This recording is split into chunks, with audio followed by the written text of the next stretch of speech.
Excellent. Well, hi everyone. My name is Kim Paymaster, and we're so excited that you could join us tonight for what we know is going to be a really informative and exciting presentation. For those that were with us for the first season of Philly Talks Trash, thank you so much for coming back. And for any newcomers, we're so excited you found us. Last season, we focused our monthly webinar series on the many ways in which waste is created throughout our city and region, with ideas for how you could reduce it. We discussed plastics, food waste, construction dumping, and so much more. With elections around the corner next month and next year, we wanted to take all that knowledge and move to action by voting, connecting with elected officials, and speaking up. This is why we titled our second season, Participation is Power. In order to create a more sustainable future, we all need to act, speak up, and participate.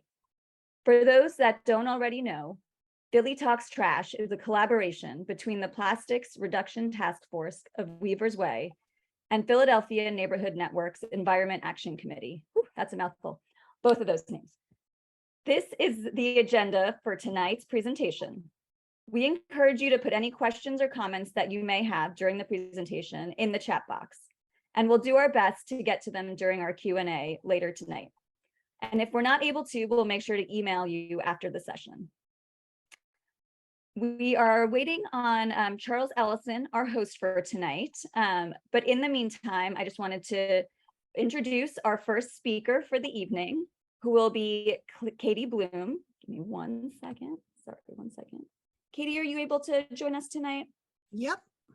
Excellent. Thank you so much. So Katie Bloom is the political director for Conservation Voters of PA. She spent over 20 years as an organizer and advocate for many social justice issues, including electoral politics, having worked on local, county, and state legislative races.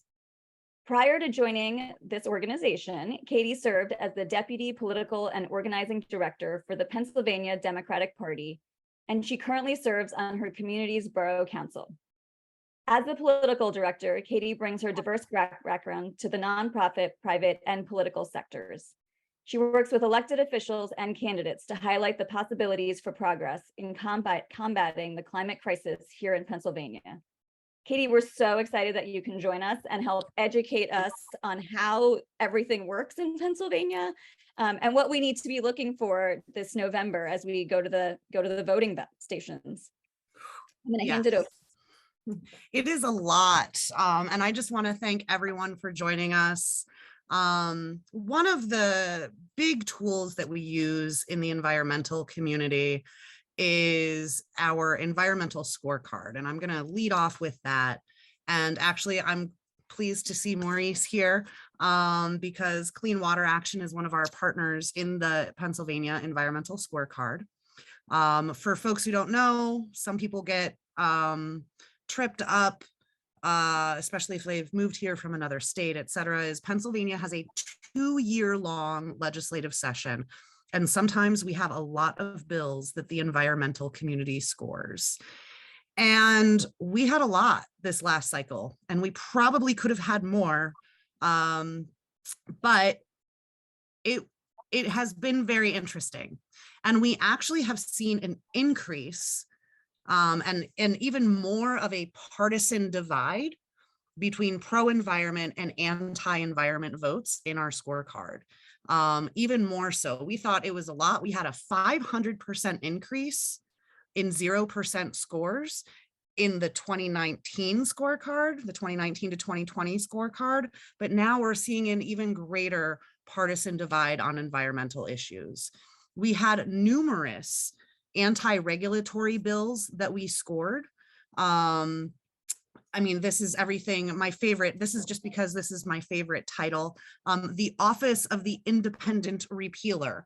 It's always my favorite. It comes up every session, or it seems like it does, but it would create an office for someone who to just repeal whatever regulation they want to repeal. That's the easiest way to phrase it. I'm going to try to not be too wonky for everybody. And we also, one of the first things that we did this cycle, this 2-year session cycle, was also start scoring democracy bills. Our organizations believe that access to the voting booth is just as important as environmental issues when we know that more than 70% of Pennsylvanians, and that number fluctuates by 1 or 2 percentage points every time we run one of these polls. We know that more than 70% of Pennsylvanians believe that we need to do things to protect our environment and combat climate change. And yet those things aren't happening in Harrisburg. So where's the issue at our ballot box? How do we educate voters? And we had a very major bill. I hope some of you have heard of it. It is SB 106.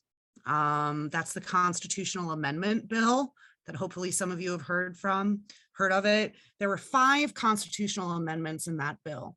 One was about how we elect our lieutenant governor. It had the abortion language provision in it. But we also cared about the 2 voting rights provisions in there, as well as an anti-regulatory piece. And this would have been amending Pennsylvania's constitution to basically let the legislature walk all over. And I think it's 21 days if memory serves. They have 21 days and they can repeal an agency regulation. It's not just environmental regulations, there's education regulations, there's agricultural regulations from the Department of Ag, transportation, et cetera. So this is very, very important. So we scored that bill as well.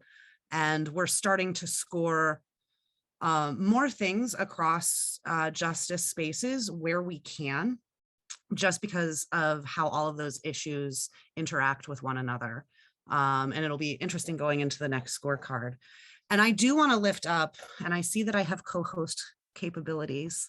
What I am going to lift up, if I can do this, I always encourage everybody to go to our website. And I'm going to screen share here just so that everybody can see. And it is scorecard.conservationpa.org.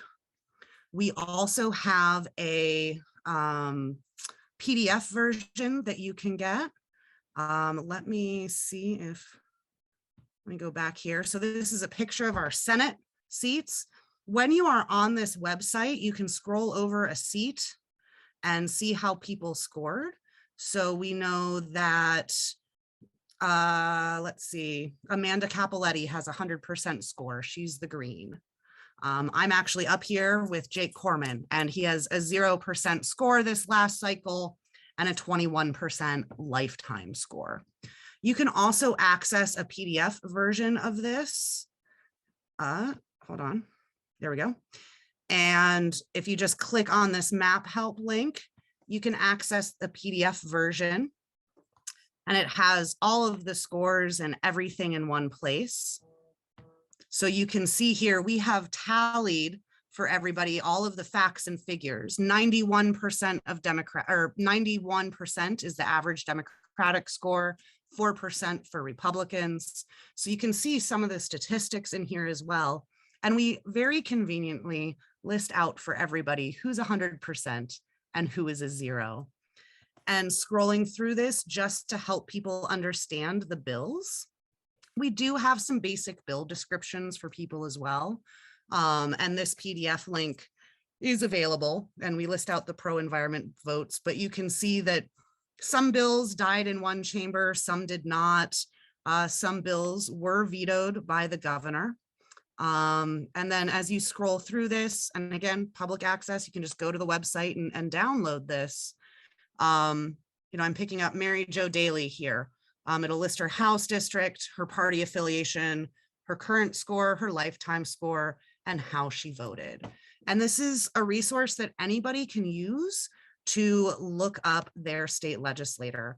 And if anyone can see the number of tabs that I have open on my screen, I am sorry. We don't talk about that.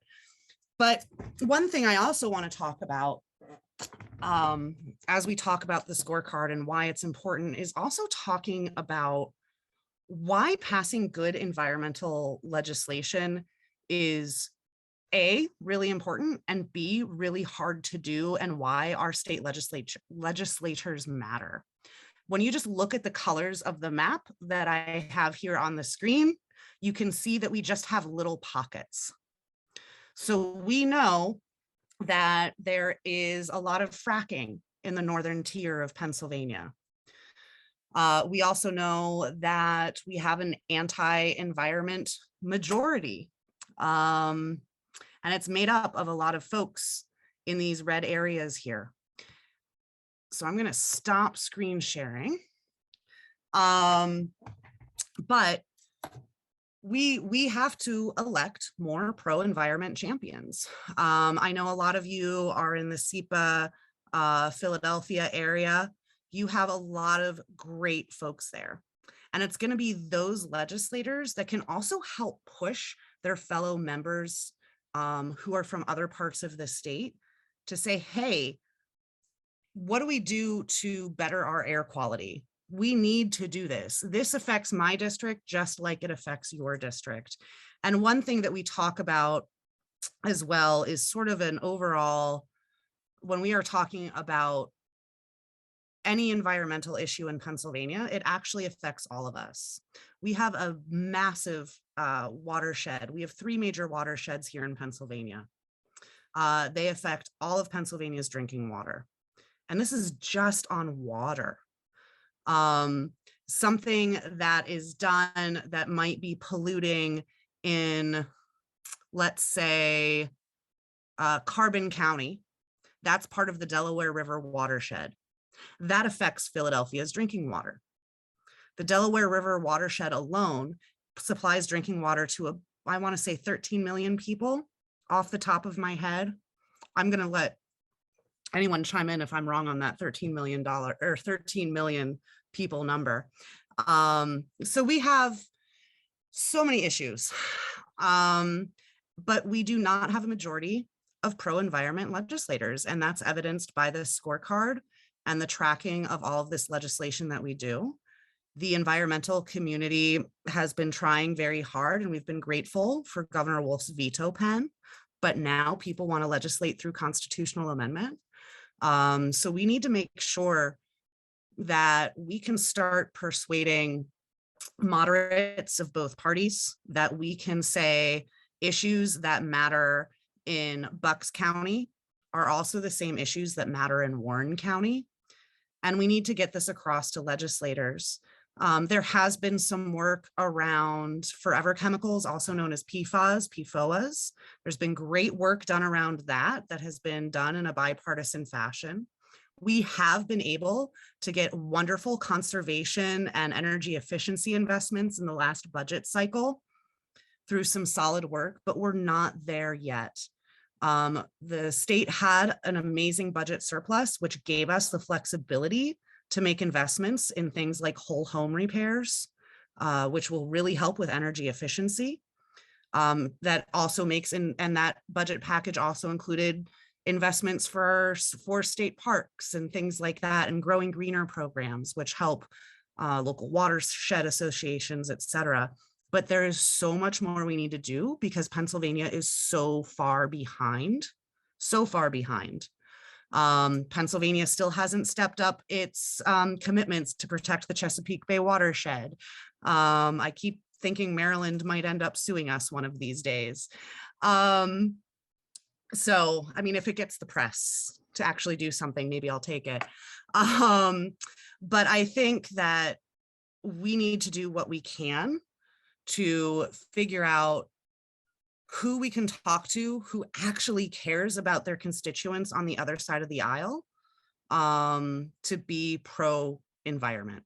I think that going forward, we can start making some progress. And I know I'm talking about the scorecard, but I also want to lift up a project, and it's called A Shared Vision for Pennsylvania's Environment and Communities. And this was done very specifically with an environmental justice focus, with over 30 large and small community and localized and statewide organizations to lift up policy areas to move Pennsylvania forward and to be a policy blueprint going forward. There are things that if we do not have a pro-environment majority in our state legislature, there are some actions that a new governor could take through agency action listed in this document as well as if all of the stars align and we can pass an amazing piece of clean energy legislation, maybe we can do that. But the shared vision for Pennsylvania's environment and communities also lifts up clean air, clean water, housing, land use, education, labor, and democracy, because all of these issues really are connected. So we need to elect folks that care about all of these things and figure out how to convince other folks in other parts of the state that our issues are not that different. And I think that's the briefest overview I could give without being too wonky. There is so much there, and we want to dive in to that with you. Before we move forward, though, I don't want to do any more talking. So I'm going to bring on our wonderful and amazing host for the evening, Charles Ellison, who many of you may know from WURD Radio. And if you haven't yet listened to WURD, it's time to check it out and learn more about environmental justice and so much more. Charles is the executive producer and host of Reality Check on WURD and a contributing editor for the Philadelphia Citizen. He's also managing editor for EcoWord, a wonderful publication that highlights the intersections of environment, race, and income. And we are just so excited to have Charles lead tonight's discussion. And with that, I'm going to step away. And Charles, thank you. Hey, Kim, thanks so much. Really appreciate it. I appreciate all your efforts as well. Want to thank everyone for inviting me to this wonderful and just very essential discussion.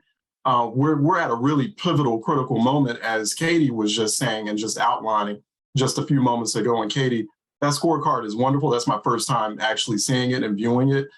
So I'm having a wonderful time, and I can't wait to tell listeners and viewers at WURD and people who've been following our EcoWord vertical, which has been in operation for several years now. So, definitely go to ecoword.com. And our focus has been primarily on environmental justice, climate justice, and really emphasizing how those issues intersect with all issues, right? A lot of times when we have conversations about environmental justice, climate justice, especially as it relates to underserved Black and Brown and Indigenous populations, but especially Black populations in a place like Philly, we sometimes have this impression that it's not their issues. It absolutely is.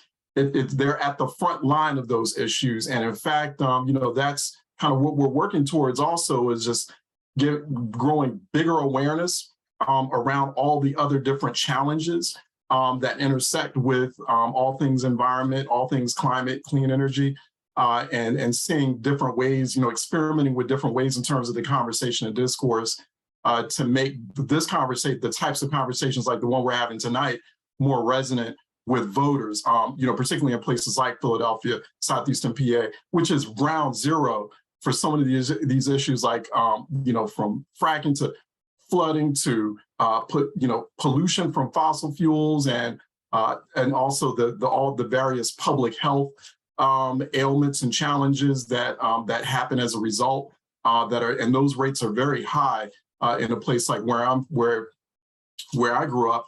So very pleased to have this discussion tonight. We're going to move on actually to the next part of this segment, this Philly Talks Trash. That's how we've plugged this and highlighted this. Obviously, figuratively speaking, there's a lot of trash talking happening in Philly these days, of course.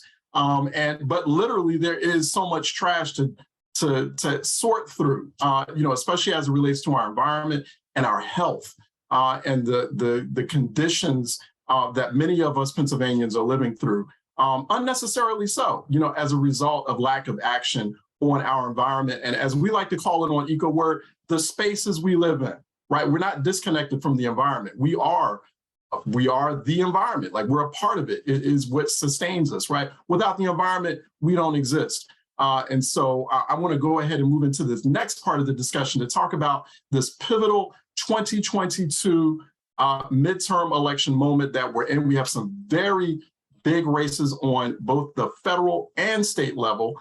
We've got a major, on the federal level, we've got a major US Senate race going on. There's an open Senate seat.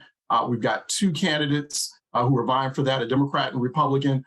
Democrat Lieutenant Governor John Fetterman and his challenger, the Republican nominee, Dr. Mehmet Oz. And then we have on the state level, of course, we've got this big race between current Attorney General Josh Shapiro and who's the Democratic nominee and the Republican nominee, that is Republican State Senator Doug Mastriano. And then we've got all these state legislative races, as Katie just highlighted, she illustrated just now. That's very, very crucial, those state legislative races.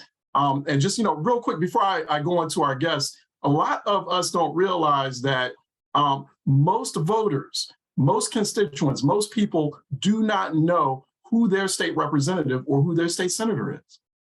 Just 25% of the overall American population is familiar with their state representative or state senator. So we've also have that sort of cognitive dissonance there, if you will.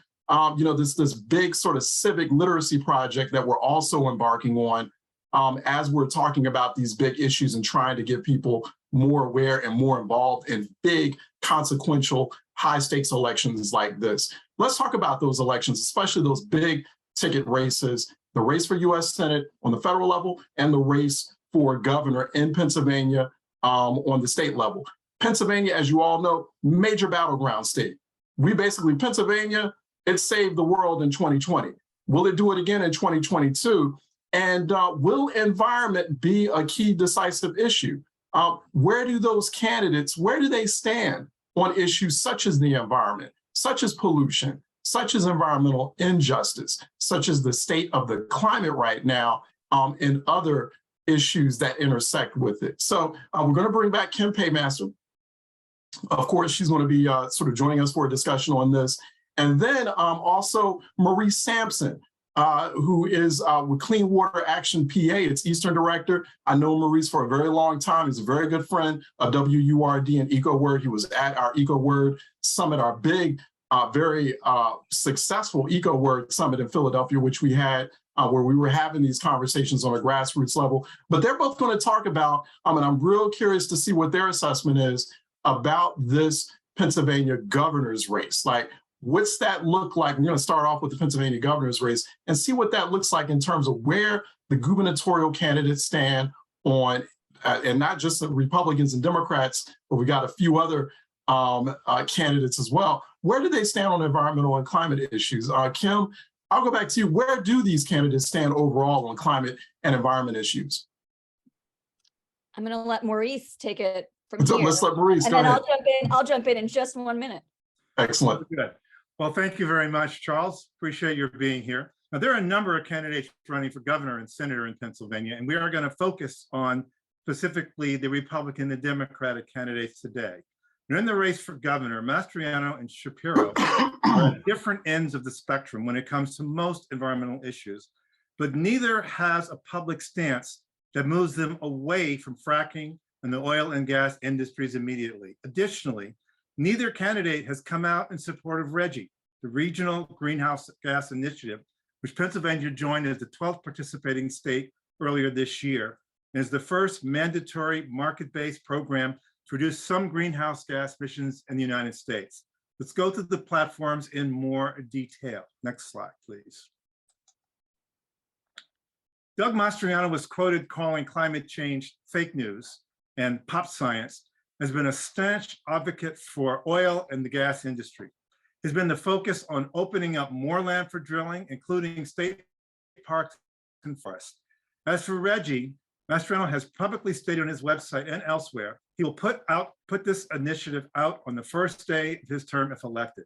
Last month, Mastriano sued the January 6th panel while continuing to support allegations of voter fraud in the 2020 elections. Next slide, please.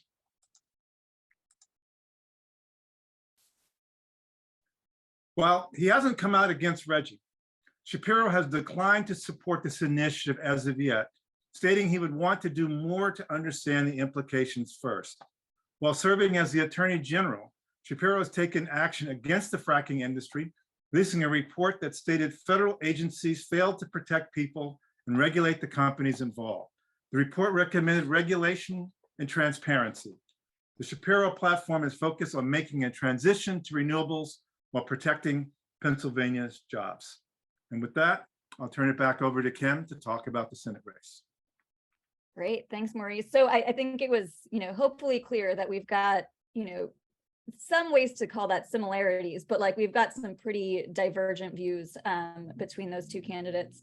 And then moving to the Pennsylvania U.S. Senate race, we have a few candidates running here as well, and we're going to do the same where we focus on the Republican and Democratic candidates, Mehmet Oz for the Republican Party and Democratic candidate John Fetterman. Both Oz and Fetterman have moved away from positions exclusively supporting renewables and have both voiced support for fracking in recent times. This is in large part because of the political and economic landscape that we find in Pennsylvania. When discussing a ban on fracking, for instance, Fetterman was quoted in January 2020 as saying, in Pennsylvania, you're taking hundreds of thousands of related jobs that would be, well, they'd be unemployed overnight, he said.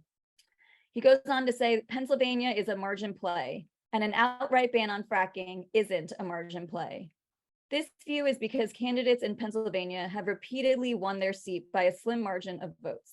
And this is something I think just as environmental voters, that we all need to realize, that we are counting the votes here and we need to get someone in office. And so it's important to realize, in fact, that Trump won Pennsylvania by just over 44,000 votes. And while that seems like a lot, we're talking about a state with a population of 12.8 million voters.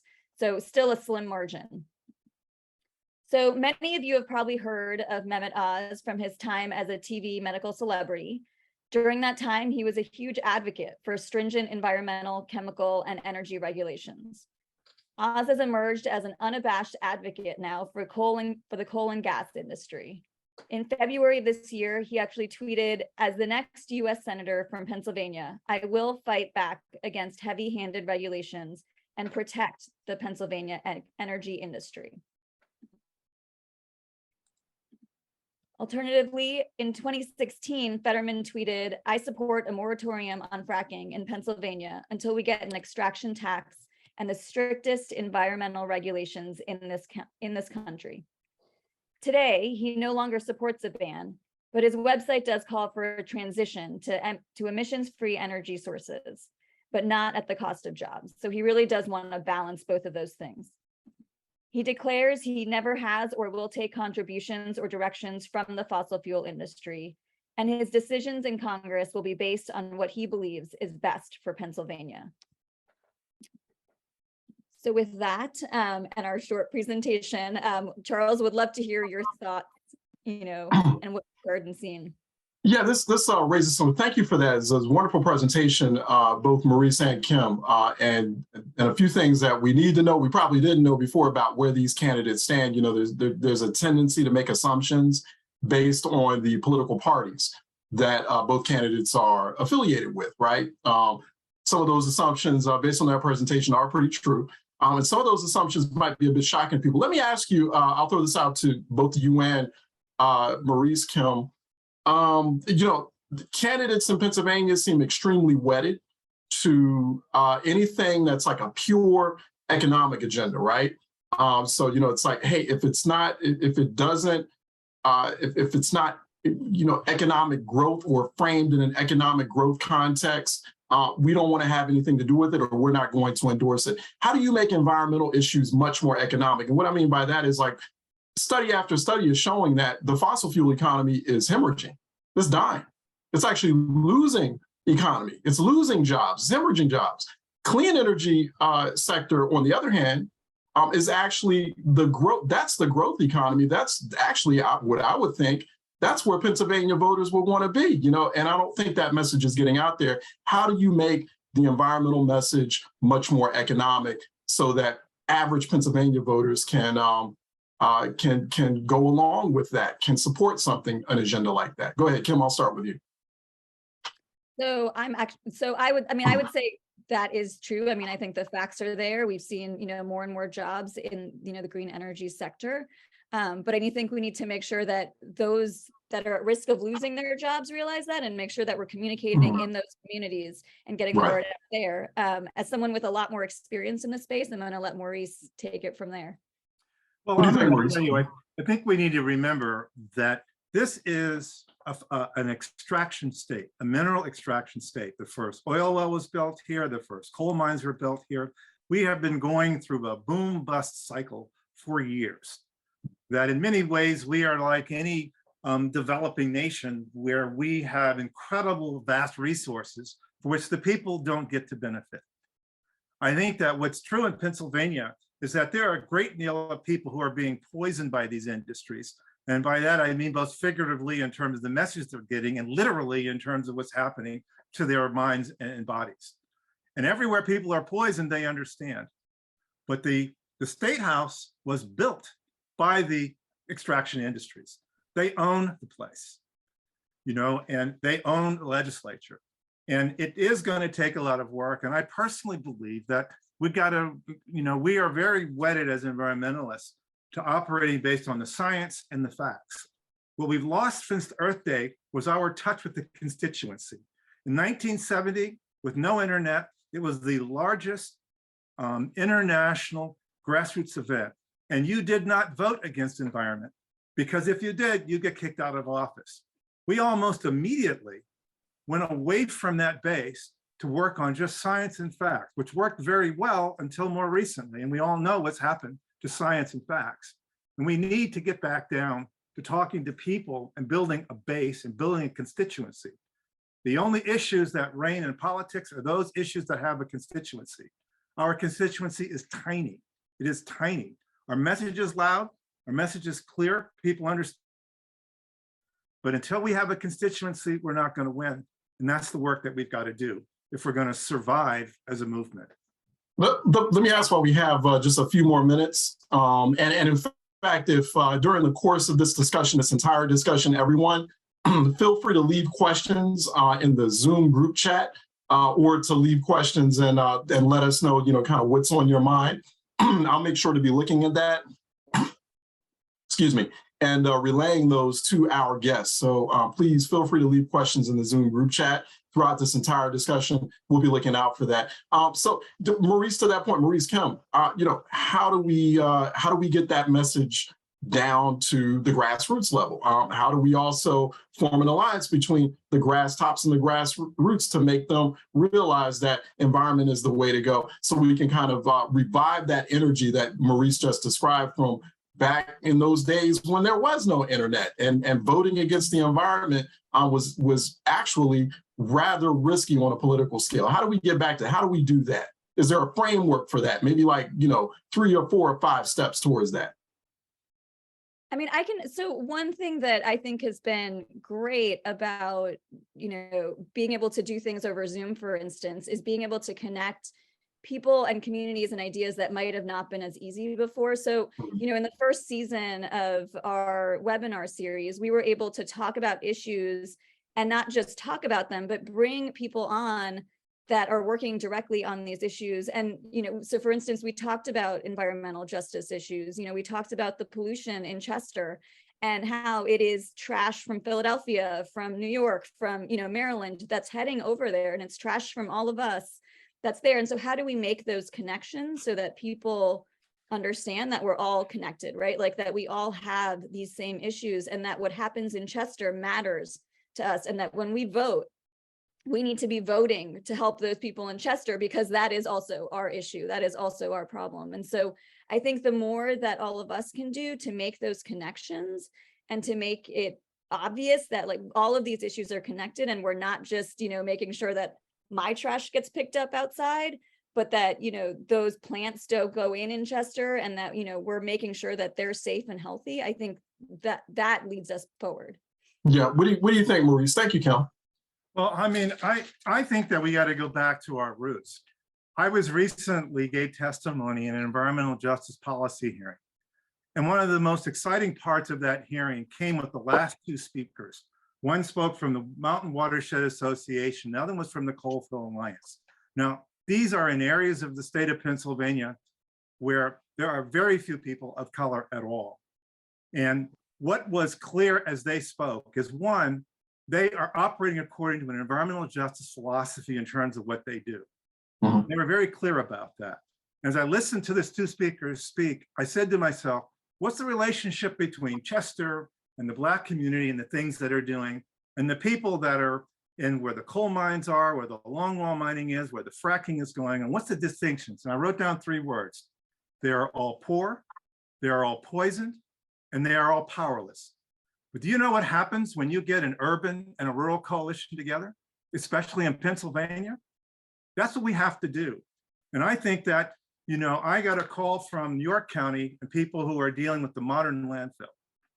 And I got told that they are finding super high levels of PFAS in their drinking water and radioactivity in their drinking water. It's not a mistake. They bury the PFAS in the landfill, so it's no mistake that it's there. But I was also told, you know, we need help, but this is a very red country. We are all Republicans. And I said to them, you know what? When you're being poisoned, red and blue doesn't matter.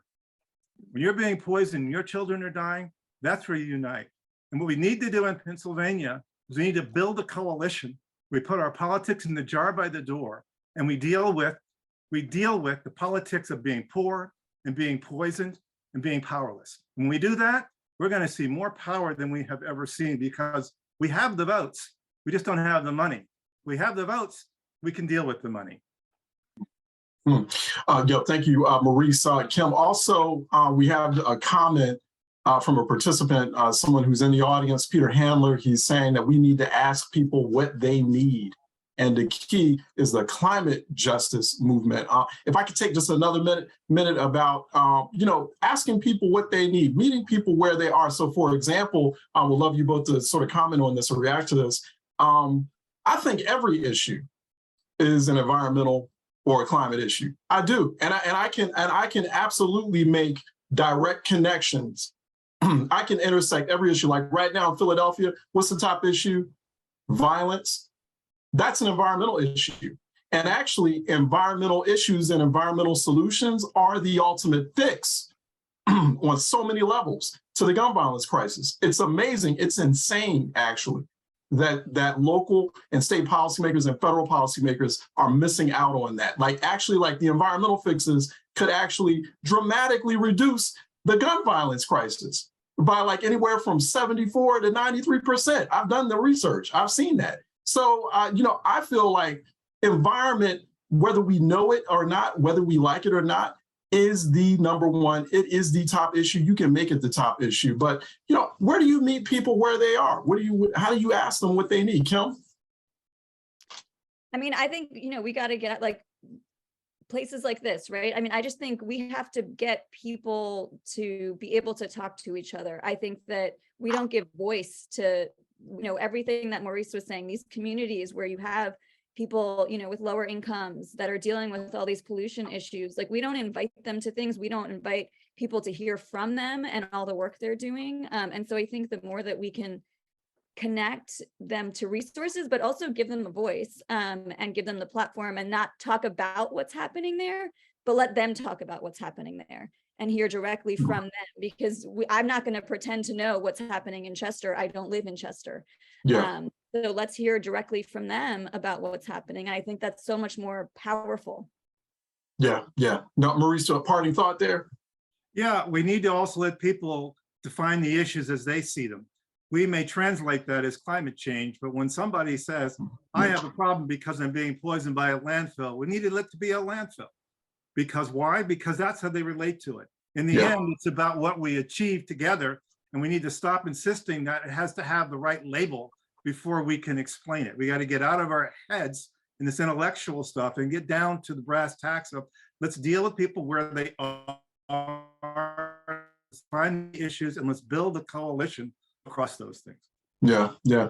Thank you so much. I'm talking Maurice Sampson. You can get the last word in this section of this conversation. Also, Kim Paymaster. Wonderful insights.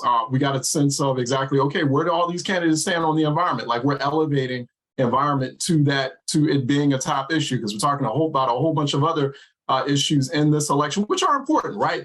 Jobs in the economy, even inflation, that's important. Of course, health is important. You know, violence, public safety, that's important, healthcare, obviously. But you guess what? Like all of those issues have something to do with or are actually environmental issues. So that's what we're doing tonight. We're treating it as such. Thanks for that conversation and thanks for that presentation. Really appreciate you both. Once again, my name is Charles Ellison. I'm normally host, executive producer, creator of Reality Check, which is a daily public affairs program on WURD. So go to Word Radio, WURDradio.com. As a matter of fact, real quick, I'm just going to make a shameless plug here. WURD is the only Black-owned talk radio station in the entire state of Pennsylvania. There's only 3 like it throughout the country. EcoWord.com up until earlier this year, until we had another publication join the mix in Atlanta. EcoWord.com for a while was the very first Black-owned news outlet with full-time dedication to environmental justice, climate justice, reporting, and conversation. So I'm happy to report that we actually have a new publication in the mix. I want that to be more prevalent and more frequent throughout the nation. So definitely, if you're trying to get the message out about the environment, you want to talk to a station or an outlet like WURD. And it's been quite an experience, but let me tell you, the WURD audience, they now know like the environment is a top issue. We talk about it every day on WURD, and that's primarily a Black audience in Philadelphia, and they are very key voters. They are the most important voters in Pennsylvania. They won things in 2020. Let's see what happens in 2022. So let's go on to speaking of which, let's go to our next conversation. I want to introduce, I think they're there already. So we have our next panel. I'm going to introduce them. We have State Representative, if I'm not mistaken, Rick Krajewski, right? Is he there? Yes, good evening, Charles. All right, hey, good evening. How are you doing? All right, good to see you, Representative. And so you can go, he represents the 188th Legislative District, parts of Philadelphia. He's in the Pennsylvania House, the Pennsylvania State House. Go to pahouse.com/Krajewski for more information there. Also, Tim Brown, I believe, is Tim Brown there? Yes, I do see Tim Brown. Tim Brown is organizing director for Philly Neighborhood Networks and a veteran of election campaigns for state and federal candidates. So he's got quite a bit of expertise. Both gentlemen have quite a bit of expertise in the political realm. I think we did have, well, we don't. So hopefully he'll join us a little bit later on, State Representative Malcolm Kenyatta. But in the meantime, Charles, I'm with you. I'm with you all. There he is. All right, State Representative Malcolm Kenyatta also joining us as well. More information, you can go to pahouse.com, if I'm not mistaken, /Kenyatta.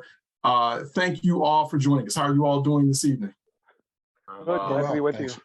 All right, excellent, excellent. So, Representative Krajewski, so let's just jump right into it. Just want to get your thoughts, some of your reactions right now to that presentation before getting a sense of where candidates stand on environmental climate issues.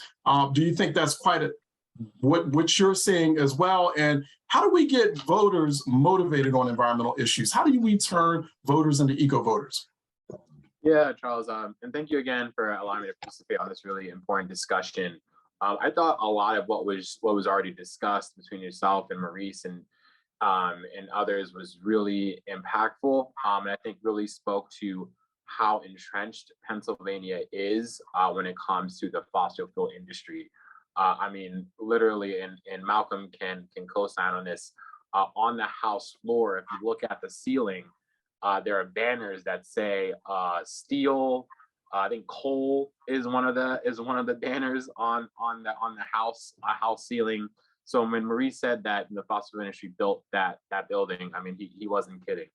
And so I think for us, it's really important to take control of the narrative, to engage with voters really intentionally, and I think focusing less on language and policy and more on the real life day-to-day effects that climate change and dirty energy is having on their lives. I mean, if you're talking about rural Pennsylvania, right, you have people next to these fracking sites that have insane adverse health effects, right? Carcinogens, you have them with respiratory issues, higher rates of asthma, higher rates of cancer. And if you go to Philadelphia, and even here, we have our own issues not just around environmental and atmospheric issues, but even talking about Southwest Philadelphia, right? We have a lot of issues around flooding, and a lot of housing in Philadelphia that is not resilient enough for the climate change we're seeing around flooding, heavier rains, and a lot of these are low income, working class neighborhoods that do not have housing that can actually have the resiliency necessary to withstand the issues and the changes we're seeing with our environment. So I think what we really have to do is have an intentional one-on-one conversation with folks, in their communities at the doors, really connecting to like, hey, why you're seeing more and more flooding in your neighborhood, why more of your children are dealing with asthma and respiratory issues. It's because we have actors and energy actors in this state that are not being held accountable. So I think it really starts on that direct relational conversation. Yeah, no, thank you for that, Representative Krajewski. Representative Kenyatta, and by the way, everyone, Representative Kenyatta representing the 181st Legislative District in the Pennsylvania House. Representative Kenyatta, especially you're representing large parts of North Philadelphia, and as someone growing up in parts of North Philadelphia, understanding how prevalent a lot of those challenges and issues are. So when you're talking with constituents, you're talking with potential voters, and where you're meeting them where they are and you're basing that environmental conversation around their lived experiences, does that work? Does that get out the eco vote? I think it does. And Charles, I just want to underscore something you said before. Black voters are always determining voters of tough, close elections, always. And I think we need to underscore also what Representative Krajewski said, that some of this is a language conversation. When I talk to folks in my community, they're talking about the adverse impact more than maybe they're using the language that we see, the talking points that come out of some of the big green organizations. I'll never forget, I have a pastor, an assistant pastor in my district, Reverend Bunkoli, who I met him because he was planting trees in a part of my district where we've seen, the heat index literally killing our seniors. If you go from Broad and Lehigh to 7th and Lehigh, before Reverend Bunkoli, there were 0 trees. From Broad and Lehigh to 7th and Lehigh, 0 trees. And so when you look at the impacts of the heat domes that we're seeing, it's poor Black folks who don't have central air, who every year, myself and other elected officials, we're giving out fans, we're dealing with things because people have old homes, they don't have air conditioners, it becomes a real problem. Reverend Bunkoli said we should be planting trees. And he and I had a long conversation about how this was environmental justice and action. And when I first talked to him, he was like, I'm not an environmentalist, Malcolm, I just want some damn trees. He didn't cuss because he's a nice guy. But he said, I just want some trees in my neighborhood. And I connected him with Penn Future and Penn Environment. And now he's expanding the work that he's doing and talking to people from a religious lens, talking about the responsibility he and the folks in his ministry have as Christians to take care of the earth, to care for the least among us. And so he's found a way to connect with these very big, petty issues in a way that resonates with his community. And so I think a part of it is having members of the community like him, not just elected officials who are talking about this during election time, but members of the community, faith leaders. Charles, put people like yourself, who people listen to every day, who they trust, who they know is not running for anything, but can have that conversation with them in a different ways. And so organizing around the election is important, but this is something we have to be talking about 365. Yeah. No, thanks for that.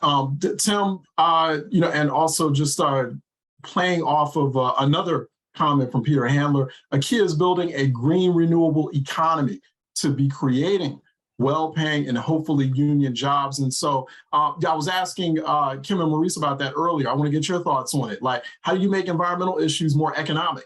Because that plays very well in Pennsylvania, right?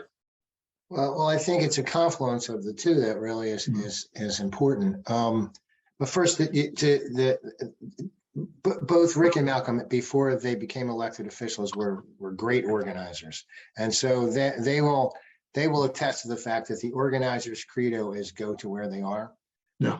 Meaning talk to people in their own language. And as Maurice even mentioned, he said, like, we're using words, and now that we got out of an associate professor's handbook, when we should be talking about things that people really care about, like heat islands and things like that.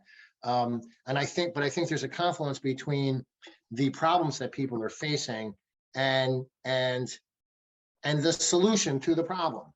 And the solution to the problem is, hey, let's get some really good jobs in the neighborhood. Now, I was driving through North Philadelphia to drop off some flyers, and I noticed all these abandoned factories. And I thought, man, isn't this an opportunity to have some green energy jobs created here? I mean, solar panels, wind turbines, there's all sorts of things that we should be doing, and we're not, right? And part of this is you need to, so first you need to get inside the castle before you can actually make the changes, right? So that's where elections come in. But as Malcolm was saying, you got to hold their feet to the fire afterwards. You got to keep pushing this issue, which means you have to bring people together. And that means talking to people between elections, because lots of people get jaded after a while. They go, yeah, I've seen you at my door 2 times a year, and both times you have a flyer in your hand. And it's about who can I vote for, rather than having a conversation with people. One of the organizing techniques that we've all used is you have a conversation with somebody, you sort of model for them, you tell them what you care about and why you care about it. And then you ask them what they care about. And once you get to that issue, you really dig into it. You go, well, why do you care about it? Who you see is affected by that sort of thing. Because what that does is it gets to the emotion behind the decisions that they make. Yeah. And one of the decisions that they fail to make on a regular basis, a lot of people in these really poor neighborhoods, is to come out to vote, because for them, they don't see any reason to. They're like, I've heard the same crap for 30 years. Nothing's changed. Why should I bother? And so the organizer's job is really a difficult one, right? We have to go into places where it's not easy to get somebody to convert and say, hey, I think this is a great idea. It's not easy to overcome that inertia that happens, that political inertia.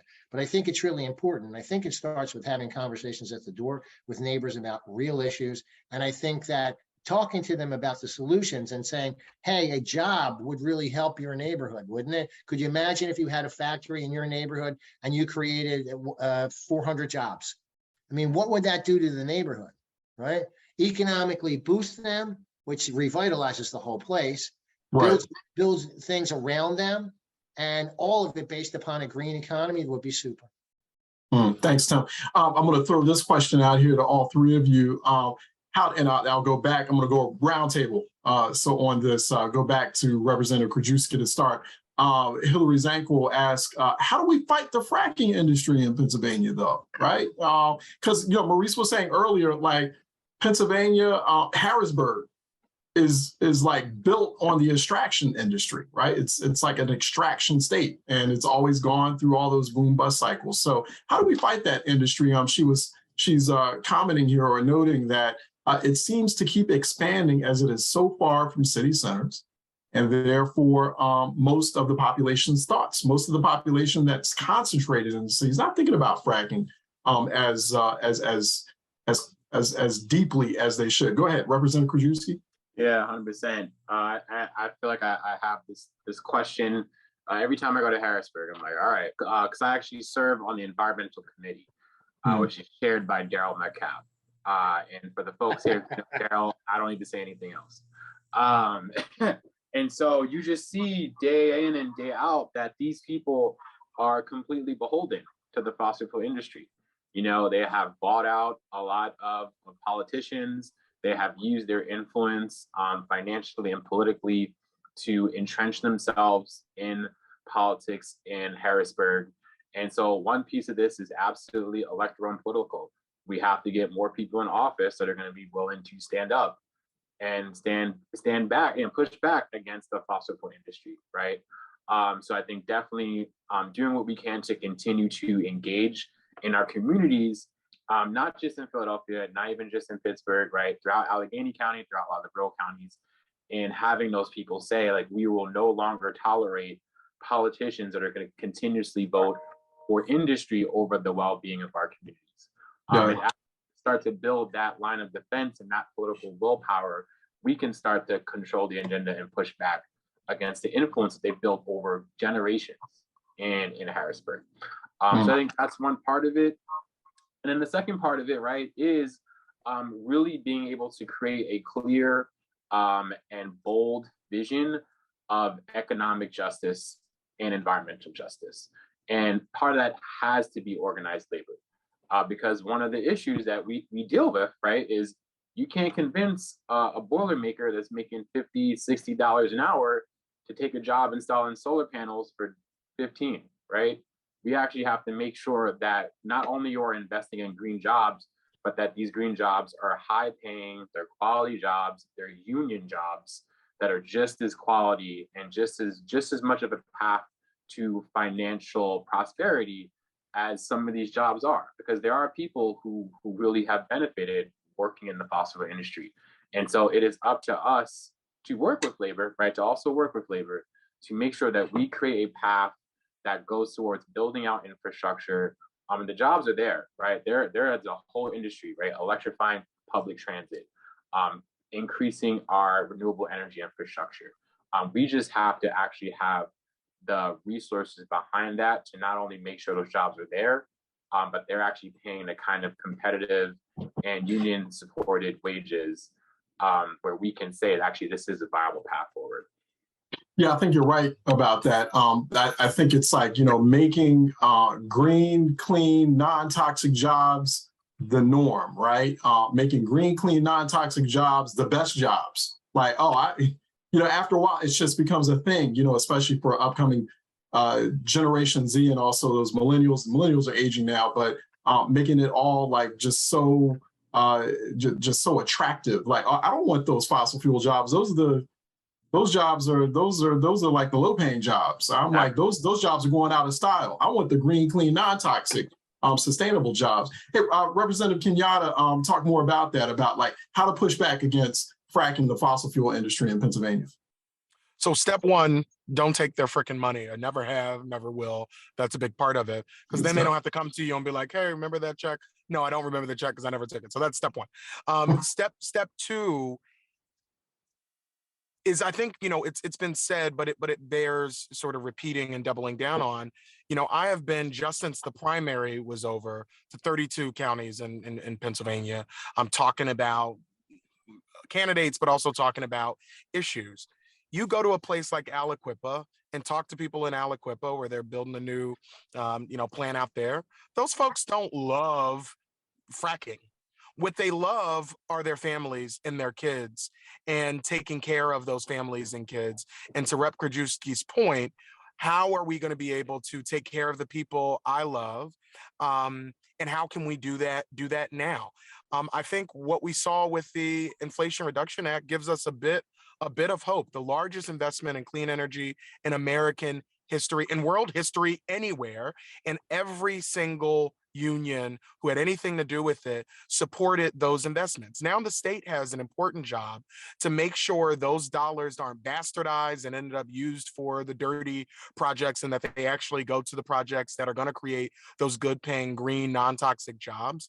But the second part of that, which we don't talk about nearly enough, but was an important aspect of the bipartisan infrastructure plan, was remediation. Pennsylvania has hundreds of thousands of miles from abandoned mines that needs to be remediated. We have orphan wells all across Pennsylvania. And you know what? It's going to take pipe fitters and boilermakers and mine workers to deal with that remediation. And this is not like a one-year job. This is a job that is going to take decades in some instances to get back to a place where those sites can become the homes of a small business that's going to invest in a community, or become a place where we're no longer fracking, but we're actually building solar panels. And so I've talked a lot about what it means to remediate communities, what it means to repair the harm that has happened to neighborhoods where we've seen the cumulative impact of putting dirty projects in their communities over and over and over again. And so I think that that's something that union members, their eyes kind of light up, especially rank and file members who might not be thinking about this every day in the way that their union leadership might, they're like, wait, I could be working capping a well. Why aren't we doing that? And the problem was there was no money to do it. Pennsylvania did not have a good system in terms of making sure that companies don't leave citizens and leave the Commonwealth holding the bag. They do not have to be bonded at a rate where they can clean up their mess when they're gone. And a lot of these companies shut down, rename the company something else, but it's the same board of directors, the same people. And again, we are left holding the bag. The infrastructure plan created a huge amount of money to remediate streams up in Scranton, for example, where acid mine runoff was poisoning folks' drinking water. And Secretary Deb Haaland was up there not too long ago with Senator Casey talking about the ways the infrastructure bill can help deal with that. But that was not nearly enough. The remediation piece was a small piece of that bill. We need to make it a much bigger part of a future bill. And I think that that helps people as well to not just see the benefit of clean energy, but to see it transform their community in a positive way where Pittsburgh doesn't have to be in a position where they have the third worst air quality in the world, not in the country, in the world. Last week, they had an alert go out about the air quality. We need to show people what it looks like. How do we replace what has been steel mills for years and years and years with something that they can see and touch and visibly feel? And I think remediation is a big, big part of the work that we need. Yeah, hey, Tim, I originally come out of political strategy work. I didn't start off doing this journalism thing. And so I'm very familiar with the world of strategy firms. I've seen astroturfing operations in action. I've had to supervise them a long time ago in a different life. I know the power of operatives. I know the power of using money to manipulate public conversation and discourse. Fossil fuel companies right now got a lot of money. Fracking industry has a lot of money to engage in those kinds of activities. But let me tell you, it's effective. How could the environmental movement, especially in a state like Pennsylvania, a battleground state like Pennsylvania, replicate some of those same strategies? But of course, on the side of good, that is, right? Yeah. On the right side of the force. Yeah, absolutely. The good side of the force, the bright side. Yeah. So first, I just want to note that the comments we heard from our representatives and our state senator here is a good example of why it's good to have these guys in office, because they're talking about things that actually make sense to solve. They're actually trying to solve problems. And what we're hearing from a lot of these politicians who are in the pocket of these big fossil fuel industries is let's look at anything else but. And there's a good reason, because you don't want to fix something that's profiting you, right? You try to ignore that problem. But I think that the way to beat them, remember they're very well organized. They've got a lot of money, but they're small, and they get to where they are because they can control media, they can control the messaging, and they can outspend us in what has turned into a more of a social media influenced society. The only way to defeat them in their social media is to go knock on doors and have conversations with people. Door-to-door conversations, with your neighbor, beats any sort of ad that you can see on television. Okay, so you need to do that, and that's how you defeat these people. I think I think we need to get better messaging ourselves. See, what happens is, and Rick pointed this out, the people come in there and they go, oh yeah, we want to shut this down, we're going to do this, blah, blah, blah.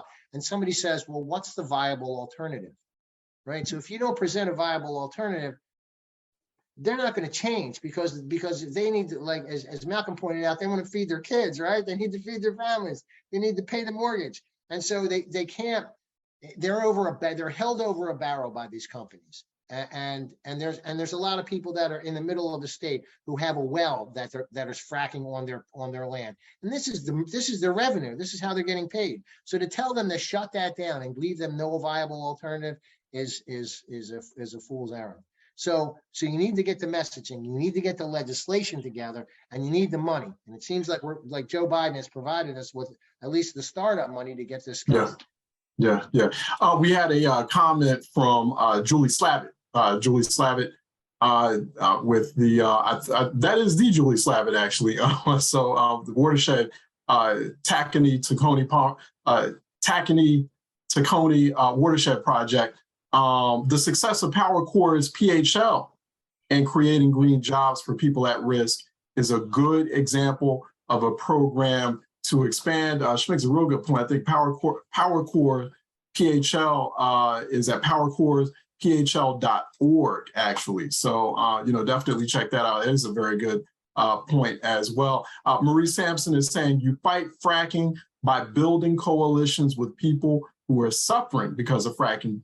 In a way, echoing what you're saying, Tim, about, just now about, describing to people, don't just show them clean energy, show them the benefits of it, right? Show them how it can really truly benefit them or impact them. Now we got a question from Karen Melton, go around the table again. How do we make the health impacts of fossil fuel pollution better known? Representative Krajewski, especially in a place like Philadelphia, right? You're dealing with just shut down the Philadelphia Energy Solutions refinery, but still, the future of that and what it will be used for, that's still kind of unknown. And then you got, it's insane to me, the city saying that it wants to go clean energy or net zero by a certain time. And, but we're opening up more natural gas plants. New SEPTA natural gas plant, Philadelphia Gas Works. I swear to God, they need to change the name of PGW. Stop calling it gas is obsolete. But anyway, that's my commentary there. So I mean, how do we do that? But all of that is poisonous, and it has a disproportionate impact on the neighborhoods that we grew up in. That's a good question, Karen. Go ahead, Representative Krajewski. Yeah, no, 100%. So when I was thinking about this comment and this question, the thing that stuck out to me is one, right? How do we continue to meet people and make those relationships and start to politicize people on that local level where it's here's why this refinery shut down. Here's what it meant for your community. Here was the impacts it had on you and your children, your grandchildren. And then also, right, not only do we connect that to other stories in Philadelphia, whether it was that massive tire junkyard fire where you could see the smoke across the entire city in Southwest, right? Again, the massive floods we saw around Ida and how that caused entire communities to be underwater. So how do we start to build those relationships, not even just in Philadelphia? We're saying your struggle with this refinery is connected to the struggle around the lack of regulation of junkyard tire yards. Yeah. Connected to the fact that we do not have enough weather resilient housing. And then, to what Malcolm said, right, even bringing that out to a larger statewide level where it's and those fights are connected to the people in Scranton that are dealing with acid water runoff. It's connected to the people in Allegheny, right, that are dealing with, horrible air pollution quality. Because what we have to do is we have to show people that these things aren't happening in silos. They're part of an entire industry and institution of polluters that have become so entrenched in our daily life that people don't even know it's something that we should resist, right? I mean, to your point, right, it's Philadelphia Gas Works. It's in the name of one of our gas suppliers, right? One of our energy suppliers. And so I think what we have to do is continue to build that collective consciousness and then connect that to other struggles. And it's going to be my shameless plug in that I actually introduced the bill with Representative Dan Frankel, who's out in Allegheny County. It's HB 1467 to conduct a public health study into the impacts of fracking. This actually came out of a grand jury report that Attorney General Shapiro did, where he came out with several recommendations based off of their investigation into the fracking industry. And one of the recommendations was for there to actually be not only a public study into the impacts of fracking, but to actually create public databases where people who are dealing with those adverse effects can self-document their impacts and then also share that information with people across the state. Because the more that we can bust those silos and show people that their everyday experience with polluters is not happening by themselves in that community, but in fact part of a statewide issue that we have to address. Then I just think we start to get to the level of power that we're going to need to really push back against the industry. And Representative Kenyatta, also expound on that question a bit. Out of the top 10 asthma capitals in the country, 3 of those places are in Pennsylvania: Harrisburg, Allentown, and Philadelphia. Pennsylvania is the only state with multiple cities on the top 10 asthma capitals in the country, 2022. That just came out last month. But so how do we make people know that when I tell people that, they're like, what? And I was like, yeah, all that asthma that you see on your block, like, that's an environmental issue. So how do we make the health impacts better known? What do you do? So a part of what I did, maybe this was right before the pandemic, before the pandemic was keeping kids out of school. I had the highest rate, I believe, in the entire school district of kids missing school because of asthma attacks. And I partner with PFT to have a conversation with parents to make that exact connection for folks, to talk about not only the facilities and the air quality in the individual schools. Are the schools having systems in place? And this is before the pandemic, but still that remains a challenge. Are there systems in the schools that's actually filtering the air? Are the kids going outside in places where they could be triggered? What are the different things that we need to do in that regard? And so partnering with educators who, many parents trust their teachers who have their kids all day long, to have the teachers also saying, hey, we see this as a problem in our classrooms. Rick is missing class or Tim's missing class because they're having an asthma attack. What's the secondary thing that we need to do to address that? But the other point that I'll make, back to kind of the point that you made to Tim and to the question, we need to, as a movement, get more engaged with micro influencers. I was shocked, but I guess shouldn't be, when you saw folks coming out against RGGI, the Regional Greenhouse Gas Initiative, which the governor put us into, and you saw Republicans and these, fracking companies push back against this. I was shocked to see Instagram accounts that have primarily young Black folks who follow those accounts putting up that RGGI was going to increase the price of electricity, and Black legislators were selling them out to these white environmental groups. And their groups, these are pages that kids watch because they're doing celebrity gossip or talking about a shooting that might have happened in a neighborhood. These are pages that never talk about environmental issues, but yet they have huge follower bases, and you saw them pushing out the same graphics, the same points. And so clearly they either received this information, I can't say that they were paid, obviously, but they clearly received this information from the same lobbyists who come to our offices. Because I was like, I know these slides. I've seen these before from such and such lobbyists. How the hell does somebody with an Instagram account from Fifth and Lehigh have this? This is something that's not a focus of theirs.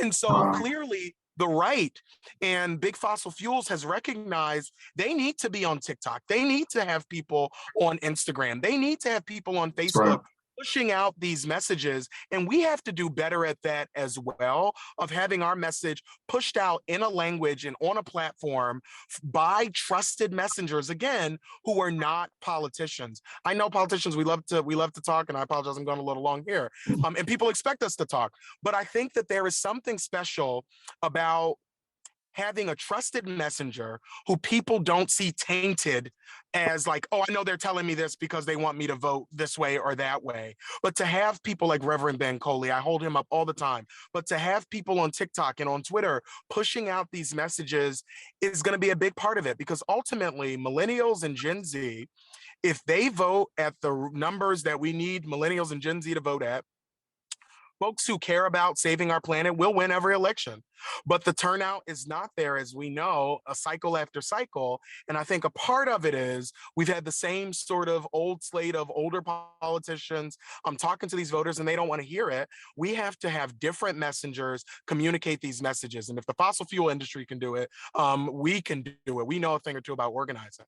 Got it. And got more people too. So real quick, Tim, before I go to you on that question, I had this comment from Katie.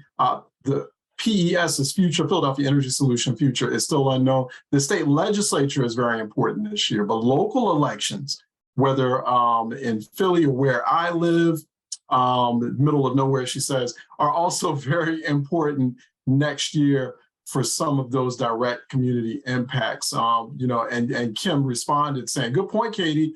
On that point, there is so much attention on the governor and Senate race.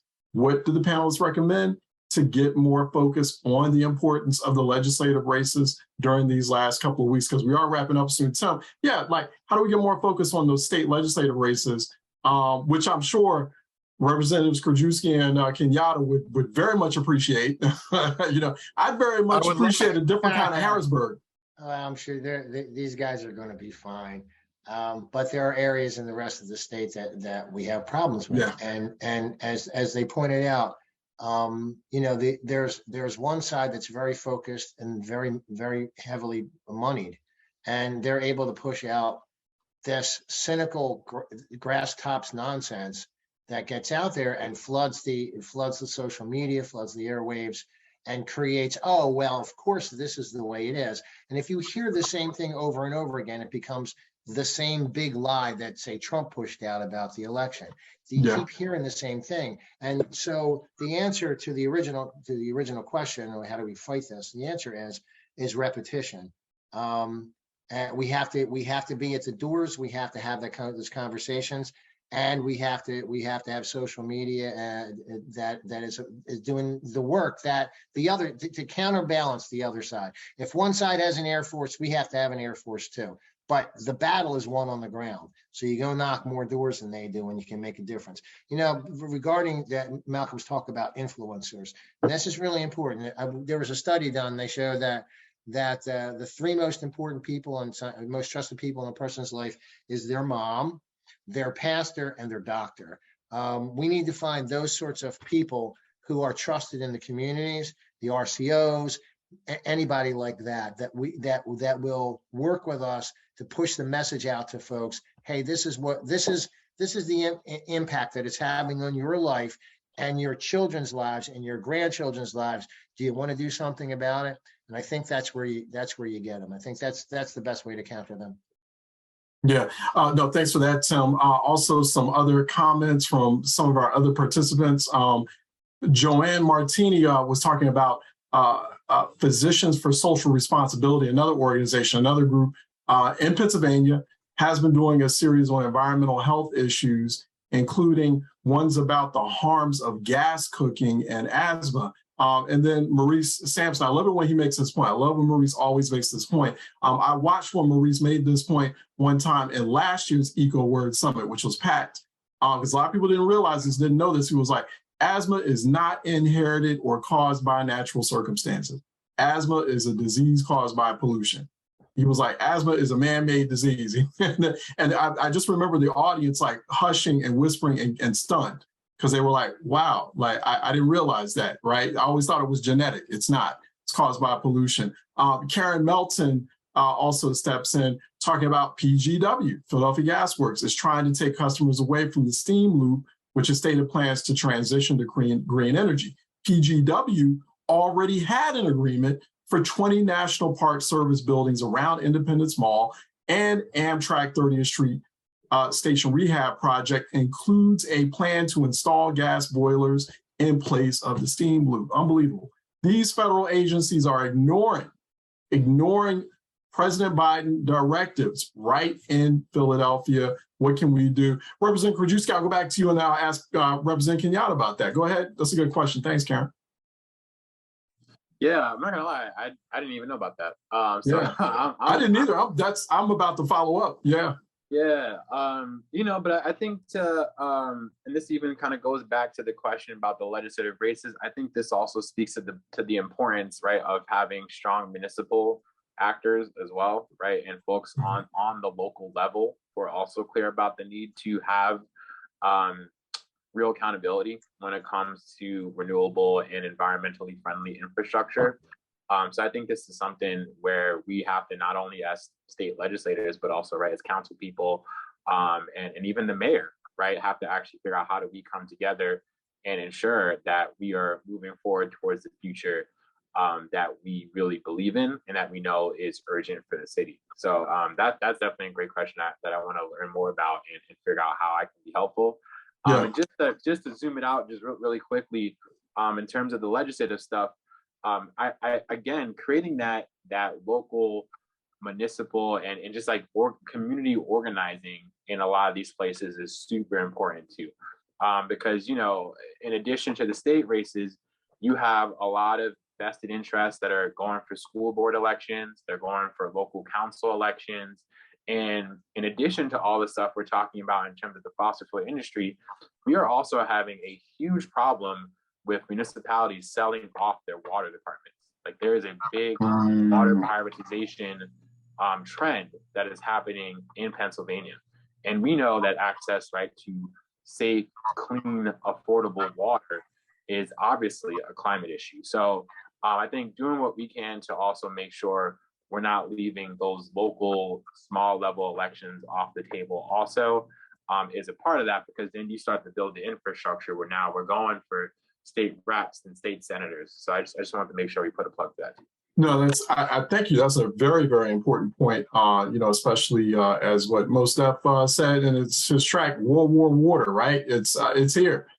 So our friends and family out west are dealing with it, obviously, in a much more dramatic fashion. But yeah, we deal with it too out here on the east. Representative Kenyatta, did you know anything about PGW transitioning? No, Go ahead. No, so I wasn't aware, and I just want to also shout out Maurice on this call. He's one of the people who I think is always educating legislators.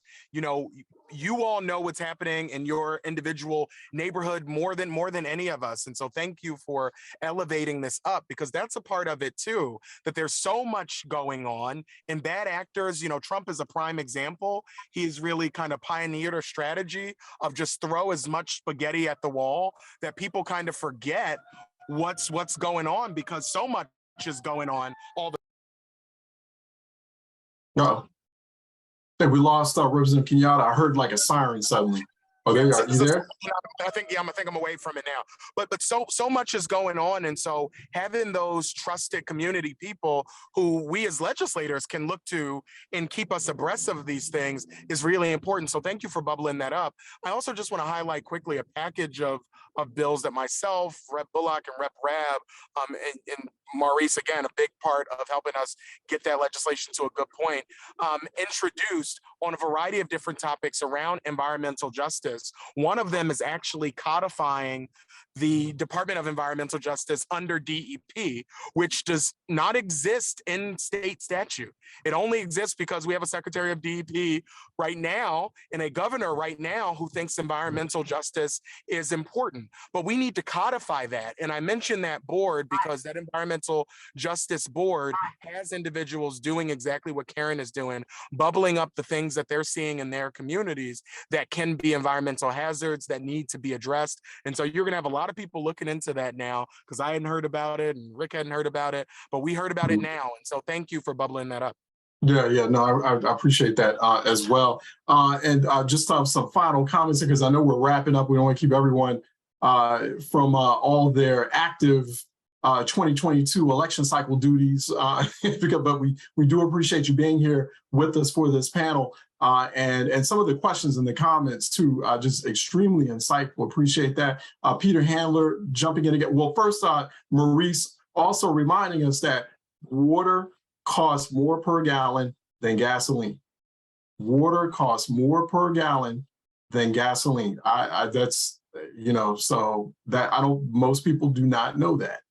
So that just shows you, you know, how powerful a moment, how critical a moment that we're in. Peter Handler on communication, how to demonstrate and show what the world may look like with a low carbon sustainable economy. I've seen images and illustrations of that. I read a lot of science fiction. I'm a big science fiction buff. So like, I know it's possible, right? I mean, a lot of technologies that we use are based off science fiction, you know, and I read Kim Stanley Robinson's Ministry of the Future. I highly recommend that book. It's a long read, but I'm telling you, it changes your life once you read it. Like, I highly recommend that book. It's 600 pages, but it was worth every page on that. Tim, yeah, like, how do we illustrate that world real quick? Well, you know, so people tend to react well to hopeful things as long as they need hope. Remember, Obama ran on hope and he won twice. He won. It's about hope. But we also have to remember also that the thing that really motivates people is fear. And I think that, so it's a combination. The messaging is a combination of the two. The fact that they're fracking on top of our aquifer, and that once that aquifer gets poisoned, millions of people are going to be out of fresh water, potable water. If those fracking materials leach into the fresh water supply, we're not going to fix this. The people who have their farms or that they're getting fracked on or making some money, they're going to wish they didn't trade in a few shekels of money for clean water for their families.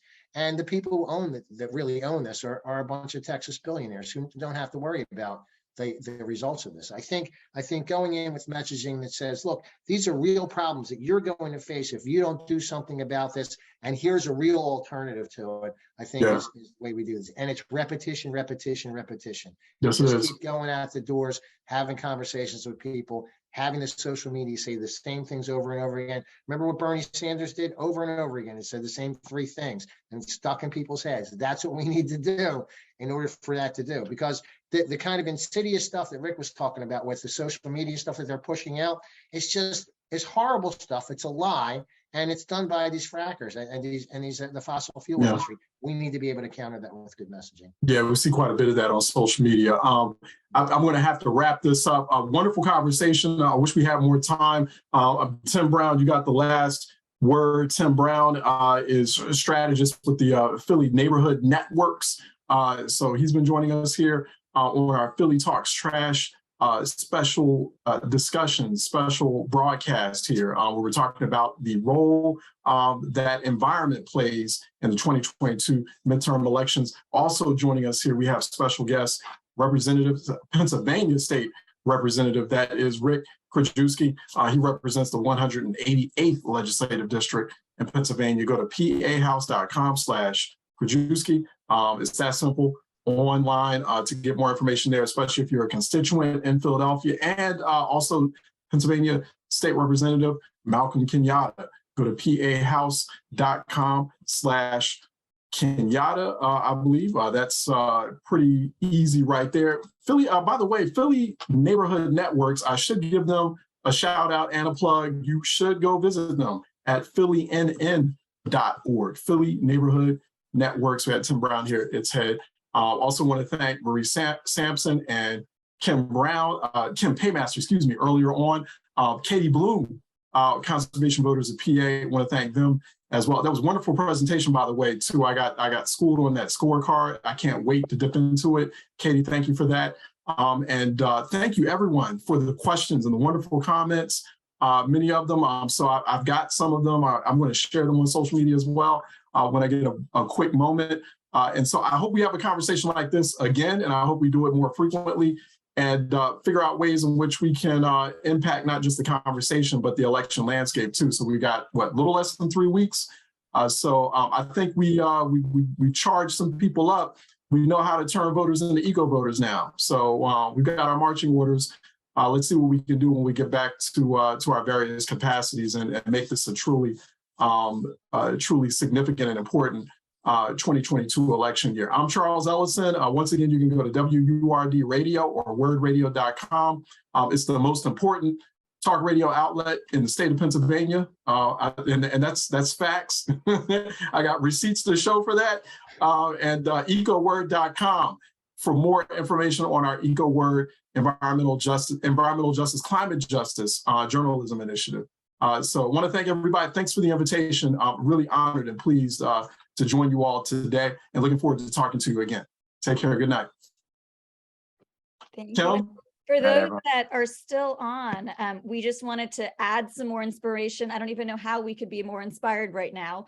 I am just extremely pumped up and ready to vote and get others to vote. But huge thank you to everyone here. Charles, I can't even begin to say thank you enough. But we want to share a quick video with everybody to continue that inspiration, in addition to all of our thanks to Charles and all of the amazing speakers tonight. So give me 1 second and we will get you all inspired even more.